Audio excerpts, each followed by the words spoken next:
Meron akong update. Sorry Ano update mo? Ito yung update ko. Yung chika, okay, again. This is something that is for let's wait for the mainstream media if they're going to release this news moving forward. So, Okay, tsuri mo lang to. Tsuri ko lang to base sa chismis ng aking chismosang kapitbahay. Ayan. Yung kay Franco Mabanta daw involves a 350 million marked money extortion. Okay?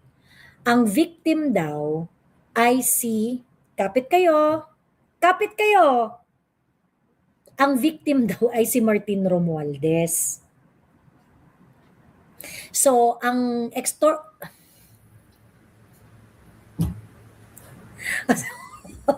Ito pa, ang claim daw ay ine-extort daw ni Mabanta na meron siyang mga video na kung saan nandun daw, implicating daw si Martin Romualdez sa mga flood control scandal. And kapag hindi raw magbayad ng 350, marirelease daw to sa PGMN. Yun yung sabi ng ating bubuit. Okay? Yun yung sabi ng ating bubuit.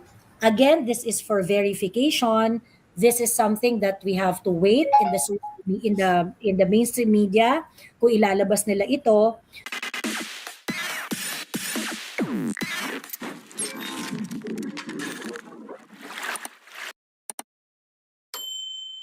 Hello? Nakita mo? Ang vague. Saan mo naman nakuha yan? May nag-send sa akin. Tapos Sabi, ano raw, allegedly for extortion. Sabi ko, ano, drugs? Hindi. For extortion daw. This is still for verification, ha? extortion nino. I do not know. Wala nga detalye. As in, parang kaka-unfold pa lang, ganun. Kaka-unfold pa lang daw. Di ba, ang weird naman ng eksena. Well, Ang weird nga. hindi ba may issue ngayon, di ba may issue ngayon sa PGMN Ano yung issue sa PGMN? na gustong paimbestigahan yung PGMN or something? Oh, okay. Sinong nagpapaimbestiga? I don't know, parang may nabasa lang ako. Ewan ko kung totoo yun. Pero so nahuli siya. Oo. Tingnan mo yung picture na sinend ko sa'yo. Picture. Sino naman itong mga kasama niya dito? Lord. Si Ridon daw yung gusto magpa-emerald sa PGMN.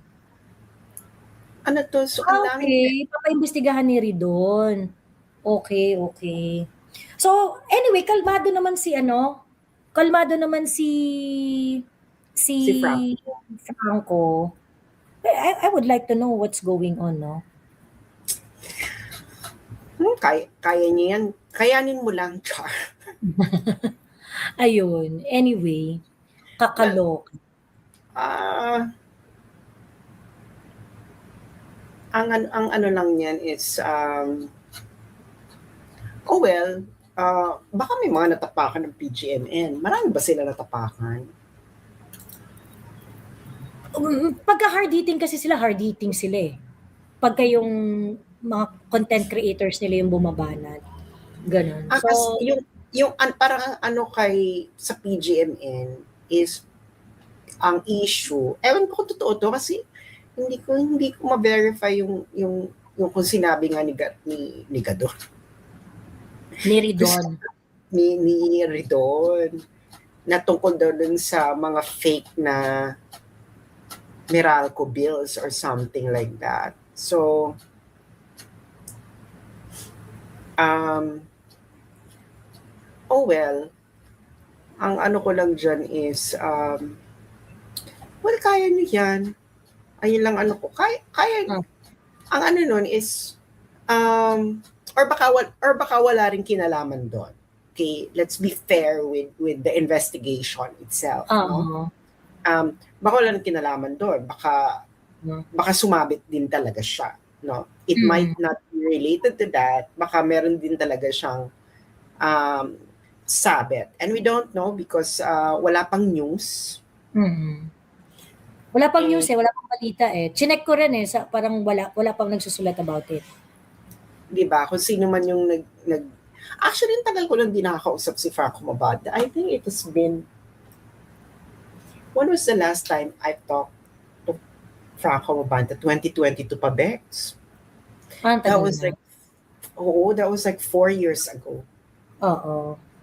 So parang I'm not in the loop. And maybe I don't want to be in the loop. Charot.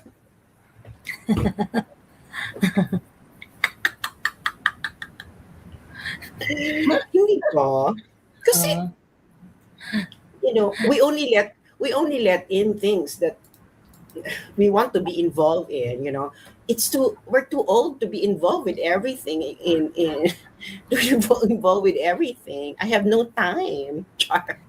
So, correct. Ayun. Di ba naging political strategist ni BBM si Franco? Parang tanong panahon ni PR, nag-PR siya kay yung BBM vlogs, si Franco yan 'di ba? Yung BBM vlogs. Nag-PR siya, naging PR siya. Hindi political strategist. PR, nag-PR. So, I'm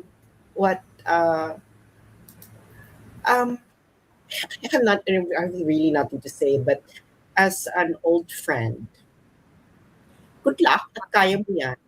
Siguro naman sa dami ng pinagdaanan mo sa buhay mo, kaya mo yan. Kung ano man yung pinagdadaanan mo ngayon, daan lang. Daan lang. True. Ayun. Initially, ang initial na balita is that the arrest is related to some extortion activities. Ayun. Sino naman i-extort? I do not know. Yeah. I don't know. Walang available na information. Yun lang ang chinika sa akin. Yun lang ang chinika sa akin. Chismosa. Ayan. Parang naloka naman ako sa extortion activities. So, to be honest, I don't really know what's going on. And ang masasabi ko lang is, as an old friend, kung anong pinagdadaanan mo, daan lang. Kaya mo yan. Yes. Let's wait for additional information. Diba? Let's wait for wala pa, hintayin natin yung balita, hintayin natin yung So, ito naman ay isang impormasyon na ibinigay lamang ng isang mapagkakatiwalaang source at nasa posisyon para magsabi ng balita na yon. Gayon pa man, is still subject for further clarification and further information kung ano ba talaga. Ayun. But anyway, ang tawag dito, mag-impeachment update lang tayo very, very quick. Ang chika ngayon sa impeachment, nagkaroon daw ng meeting yung person from someone who allegedly represent Malacanang with the Cebu and Bohol representatives. And ang chika is that they already have the 106. Yun ang chika. They already have the 106. But what they wanted to do is to get more, to get enough numbers so that hindi raw sila maismol-ismol ng Senate at kumbaga para seryosohin daw sila ng Senate kaya gusto raw nilang dumami ang number. At least 200 plus daw ang ini-aim nila na number para sa plenary, boto sa plenary. And ayun na nga. At ano ba masasabi ko? Ituloy na nila sa Senate if they want to. Maganda nga yan, no? Si Inday na naman ang laman ng balita. Alam mo tuwing si Inday ang laman ng balita, girl, parang na-entrance sa kanya ang mga tao. Senda po tayo na abuloy kay Sastre. Ay, thank you so much. Thank you. Parang sa ang pagkabuhay niya. Thank you sa mga gustong mag-send ng abuloy. Ang masasabi ko lang dyan ay ito ang basa ko. No? So, sa Senate, tatlong political parties ang nandyan. in general, or let's say four, the nakakamping, maliit lang naman yung kakamping. National People's Coalition, NPC, ni Danding Coangco, and Nationalista. Nationalista is the Villar Party. and PDP Laban. So, apat. Mm-mm. So,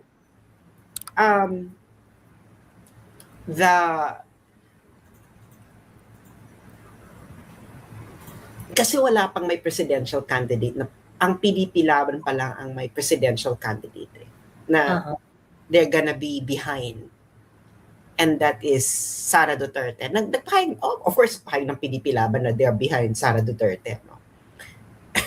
Ang president, ginawa mo namang president si Baste Duterte. So, oo. So ngayon, the Nationalista Party and the NPC and the kakamping, diyan natin makikita if they're going to align together in order to have a coalition against PDP Laban. So this is going to be along party lines, no? And of course, the oligarchs. Sa HOR level of conversation for the votes. Sa Senate.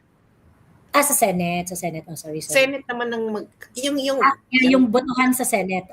Yung HOR naman, girl, ano lang yan. Done na yan. Parang pera-pera lang ang andaran dyan sa HOR. Pero pagdating yan sa Senate, ang mag-aano na yan is so it's going to be the call of the oligarchs behind NPC and Nationalista. Ano ba? Kanino ba tayo makikipag-alliance for 2028? Kaya nga, di ba sinabi ko na sa'yo, Joey, na this is all about funding. True. Kasi pag funding for 2028, so syempre yung mga gustong tumaya, sasabihin sa'yo, sige, kung matanggal nyo, bibigyan namin kayo ng funding kasi magkakaroon na kayo ng laban. Ma'am, meron akong update. Sorry Ano update mo? Ito yung update ko. Yung chika, okay, again. This is something that is for let's wait for the mainstream media if they're going to release this news moving forward. So, churi mo lang to. Churi ko lang to base sa chismis ng aking chismosang kapitbahay. Ayan. Yung kay Franco Mabanta daw involves a 350 million mark money extortion. Okay? Ang victim daw ay kapit kayo.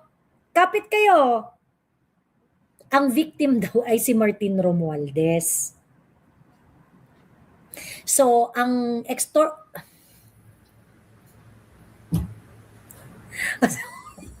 ito pa, ang claim daw ay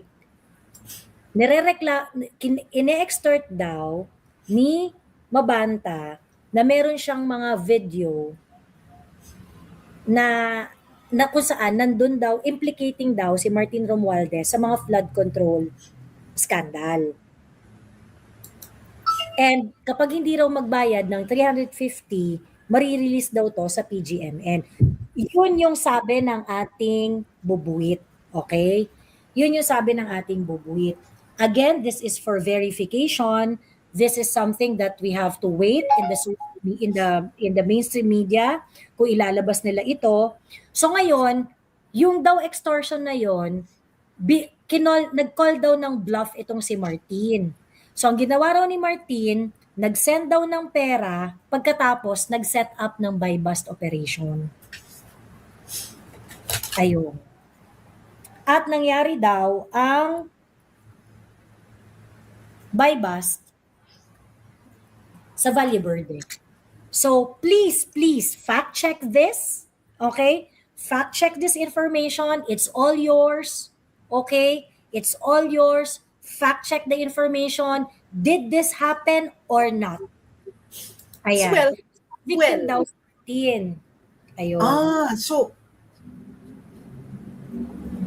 350 million. nakakalula 350 naman yung, million nakaka, in nakaka, cash. nakakalula naman yung mga ganyang pera. Bakla. I know. I Parang, know. Samantala, tayo box hanggang 15K lang tayo. Masaya na tayo. Sa mga, ako nga masaya na ako sa mga nagpapadala sa akin ng abuloy na correct, oo. mga ano lang nila, mga excess lang ba nila sa kanilang mga pamumuhay, no?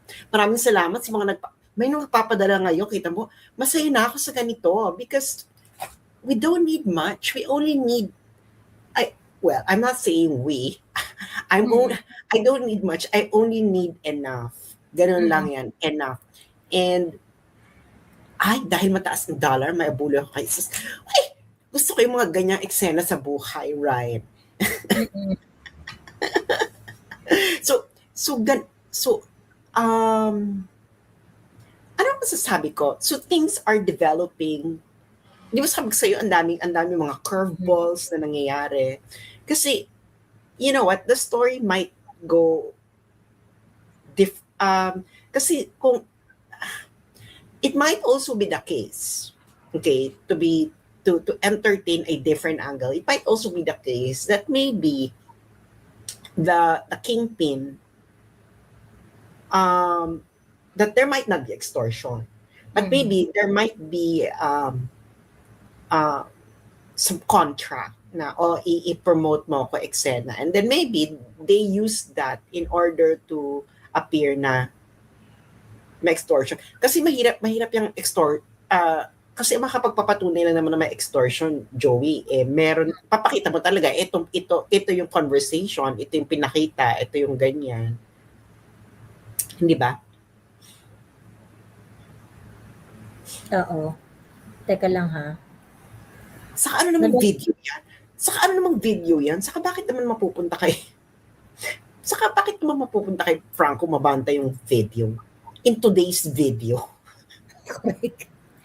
Correct. Ayun. Hindi ko pinagtatanggol si Franco. I'm just entertaining other possibilities. And kung totoo nga, kung totoo nga nangyari ang extortion, yun naman sabi ko as an old friend na kung may pinagdadaanan, daan lang. Pero, ayun na nga, no? Kung totoo man yan, naku, ibang klase yung mga ganyang sabit. Di ba? Dapat makontento na lang tayo sa mga enough. Kasi mabubuhay naman tayo sa enough. Hindi ba mga friends? Mabubuhay naman tayo sa enough. Ikaw ba, Joey, nabubuhay ka ba sa enough? Teka, enough na? Enough lang lahat. Simple lang naman kasi ko mabubuhay ako sa enough. Pero syempre, mag-strive ka para sa buhay na medyo comfortable. Ganon. Comfortable is enough. Mm-mm.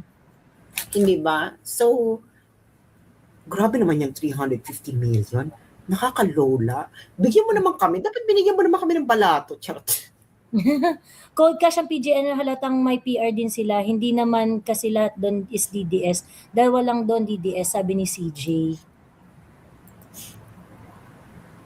Well, hindi natin alam, no, what really happened and whether there's really an extortion. And Daniel says, may I make akyat sa live and join your convo? Sabihin mo si Daniel ng link. Oo. Teka. So, ayun lang mga friends. Daniel Long. Ayan.